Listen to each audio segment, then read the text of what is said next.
पहले मैं अपना परिचय दे देता हूँ क्योंकि कहीं भी बोलने के पहले थोड़ा परिचय देना जरूरी रहता है।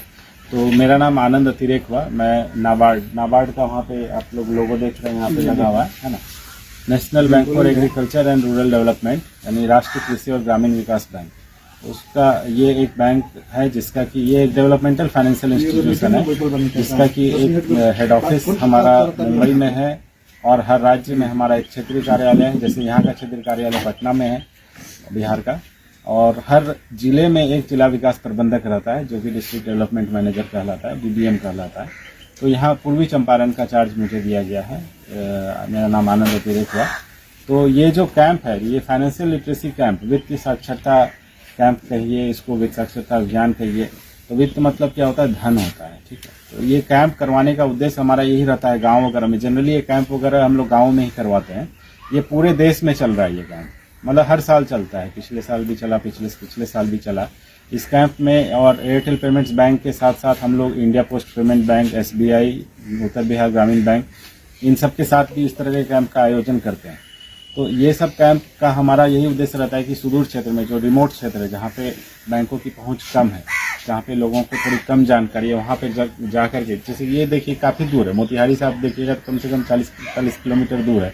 तो इतनी दूर आकर के हम लोग चाहते हैं कि अंदर जितना भी रिमोट क्षेत्र है वहाँ पे हम लोग चाहते हैं कि इस तरह का कैंप किया जाए ताकि लोगों को थोड़ी जानकारी दी जा सके। और इसी कैंप के दौरान जैसा बता भी रहे थे कि अकाउंट वगैरह भी खोलने की सुविधा रहती है। जिनका जो चाहते हैं एयरटेल पेमेंट्स बैंक में खुलवाना, बायोमेट्रिक वगैरह फॉर्म वगैरह अपना भर के, या APY अटल पेंशन योजना वगैरह करवाना चाह रहे हैं, वो भी करवा सकते हैं। तो हमारा उद्देश्य यही है कि ये जो कैंप एक बार और यहाँ पे हुआ था, थोड़ा नहीं हो पाया था, तो वहाँ से बैंक से बोला गया, नाबार्ड से, पटना से, कि एक बार उस वहाँ पे अच्छे से कराइए, वहाँ पे थोड़े ज़्यादा लोग इकट्ठे होने चाहिए। और उसमें आपको 20 रुपये केवल सालाना लगता है, और जिस साल भी आप दीजिएगा उस साल आप 2 लाख रुपया के लिए आपका कवर रहता है। 2 लाख का कवर मतलब कि कुछ होता है आपको तो 2 लाख रुपए आपके जो भी नॉमिनी है, जो भी आपके बाद में जो जिनका भी नाम आपने दिया है, उनको वो 2 लाख रुपए मिलेंगे। तो देखिए 20 रुपए में कुछ नहीं जा रहा है, महीने का जोड़िएगा तो 2 रुपए भी नहीं होता है ना। तो 20 रुपए अगर किसी का नहीं किया हुआ है तो करवा लीजिए जरूर जाके, जहाँ भी आपका खाता है। एयरटेल पेमेंट्स बैंक में यहाँ पे आप लोग यहाँ पे भी करते हैं, है ना। और लेकिन ये ध्यान रखिएगा कि आपका एक जगह ही हो सकता है। आपका भले ही खाता 3-4 जगह हो, लेकिन एक आदमी का एक ही जगह होगा, क्योंकि आधार से लिंक रहता है। आप यही सोचिएगा कि 3-4 जगह मैंने खुलवा लिया तो 8 लाख रुपए, ऐसा नहीं होता है। कहीं भी एक जगह आपका रहेगा। तो अब उसमें 2 लाख रुपए का इंश्योरेंस है। और एक दूसरी स्कीम आती है, प्रधानमंत्री जीवन ज्योति बीमा योजना है, वो भी करते होंगे यहाँ पे, PMJJBY कहते हैं उसको शॉर्ट में। आपको इसलिए देखिए बता रहे हैं कि आप बैंक में जाइए, बोलिए कि आपको मान लीजिए नाम नहीं याद आ रहा है, तो बोलिए कि सर मेरा 20 रुपये का इंश्योरेंस कर दीजिए, है ना। आपको कुछ नहीं, एक फॉर्म भर के देना, आपके खाते से पैसा हर साल कट जाएगा और आपका 2 लाख रुपये का इंश्योरेंस रहेगा। 18 से 70 साल तक का जो था वो प्रधानमंत्री सुरक्षा बीमा योजना जो था, 18 से 70 साल का है। उसमें इसलिए करवा के रखिए, अभी आप जिंदा हैं तो ठीक है, आपके जाने के बाद कुछ तो राशि मिलेगा ना, 2 लाख रुपए तो मिलेगा लोगों को, तो उनको तो थोड़ा परिवार चलाने में मदद मिलेगी। और उसमें यही है कि एक्सीडेंट के कारण कोई डेथ होनी चाहिए। तो जैसे जो मर्द लोग क्या है कि बराबर सफर वगैरह करते रहते हैं, इधर उधर ट्रैवल करते रहते हैं, तो ये सब इंश्योरेंस रखना चाहिए। और दूसरा जो बता रहे हैं आपको जीवन ज्योति बीमा योजना, उसमें 436 रुपए साल का है। लेकिन उसमें है कि आपका नेचुरल के कारण से भी डेथ हो गया, आपको बीमारी का कारण भी, दोनों उसमें 2 लाख का कवर, उसमें 2 लाख का कवर, उसमें ये उसका फायदा है। इसीलिए उसमें 436 रुपये लग रहा है और इसमें 20 रुपये ही लग रहा है। और अटल पेंशन योजना, ये 2 इंश्योरेंस स्कीम जिनका नहीं है तो जरूर करवा लीजिए, है ना। 2 लाख रुपए का इंश्योरेंस है, बहुत अच्छा स्कीम है। 436 रुपये का जो बता रहे हैं प्रीमियम कटेगा, मई का मंथ में वो कटता है। और इसको नहीं है तो जाके आप करवा सकते हैं, बैंक में जाके बोल सकते हैं कि सर हमको ये इंश्योरेंस करवाना है।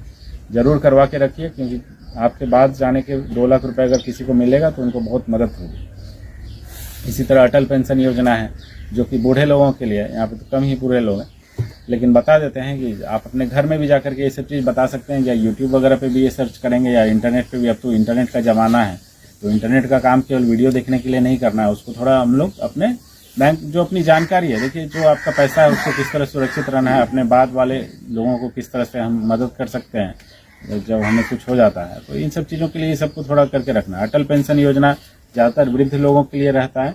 उसमें है कि आपको हर महीने कुछ कुछ पैसा उसमें जमा करना है।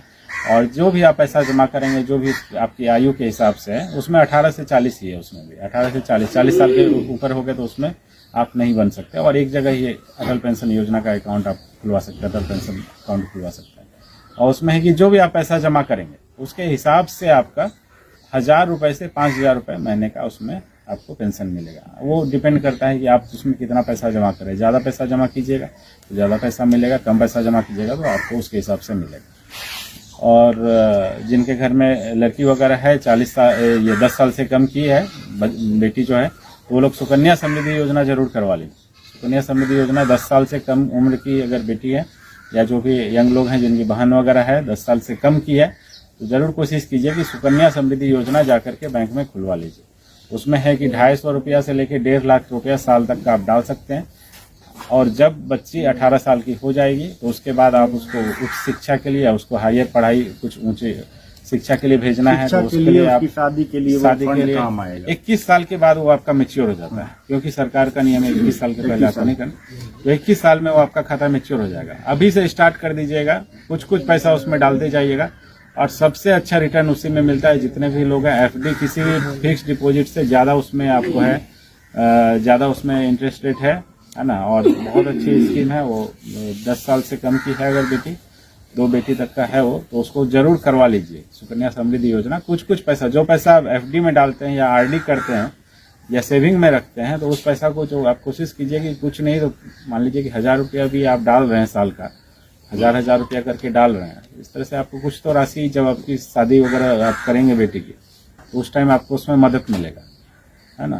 तो ये सब कुछ स्कीम का नाम आपको इसलिए बताए हैं, जीवन ज्योति बीमा योजना, सुरक्षा बीमा योजना, सुकन्या समृद्धि योजना, अटल पेंशन योजना। ये इसलिए आपको बता रहे हैं कि जब आप लोग कहीं जाएं बैंक में, आपको मान लीजिए कि नहीं समझ में आ रहा है कि क्या है, तो आप बैंक वाले को बोल सकते हैं कि हाँ मेरा सुरक्षा बीमा योजना का एक इंश्योरेंस कर दीजिए, जीवन ज्योति बीमा योजना का एक इंश्योरेंस कर दीजिए, है ना। तो वहाँ पे आपको फॉर्म दिया